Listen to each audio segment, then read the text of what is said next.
In 1942, wildflowers didn't grow here. Well, my memory, my treatment, I can't never forget. Instead, this land was covered in barbed wire, not to hold livestock, but to confine people. We are unarmed, and you see these guard towers with rifles and machine guns, soldiers with bayonets on their rifles patrolling the outer perimeter.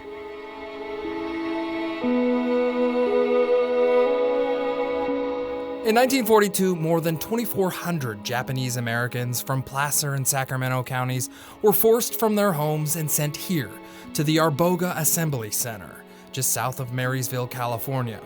This was one of many sites where families were incarcerated simply because of their heritage. Why are we American citizens behind here? Why wasn't our Constitution, the United States Constitution, we have equal rights? December 7th, 1941, a date which will live in infamy. Following the attack on Pearl Harbor, President Franklin Roosevelt signed Executive Order 9066, often referred to as the Japanese Relocation Act, which ultimately detained and interned over 120,000 people till the end of World War II. Even if you only had as little as 1/16 of Japanese blood in your body, were forced into these concentration camps called Relocation Camp. Manoru Tanimoto was 19 when he and his family arrived at the Arboga Assembly Center. This was one of more than a dozen temporary holding facilities on the West Coast where Japanese Americans were rounded up, processed, and detained, while larger, more secure internment camps were being built. And they stayed here for several months, and they all ended up at a more permanent camp called Tule Lake in Siskiyou County. Arboga was a dilapidated migrant worker camp from the Depression era. Manoru described it as primitive campsites with inadequate bathrooms and squalid living conditions.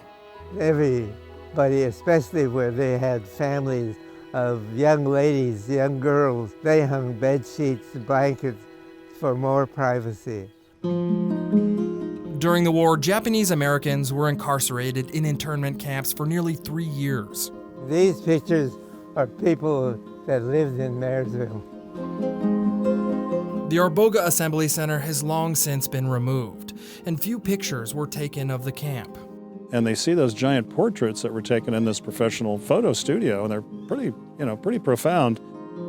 But some recently discovered historic portraits taken by local Marysville photographer Clyde Bush document some of the internees who lived in the area.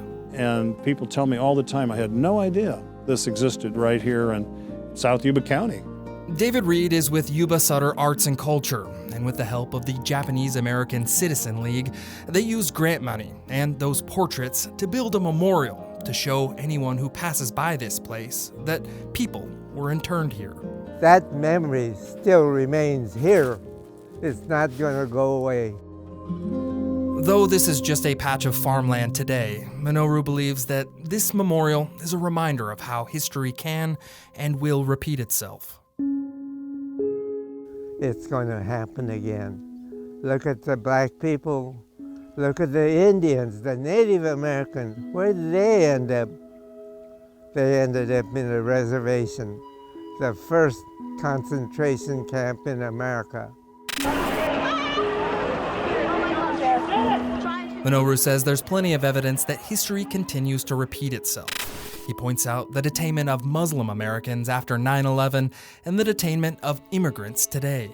We have a president now that's trying to do something about taking citizenship away from people that were offsprings of parents that couldn't become American citizens. The Arboga Assembly Center Memorial is here for people to remember. What happened to us going to happen again. To remember the wrongs that the federal government made towards the people of the past and the people of the present. From the Arboga Assembly Center Memorial in Yuba County, I'm John Bartel. Hope to see you on the Backroads.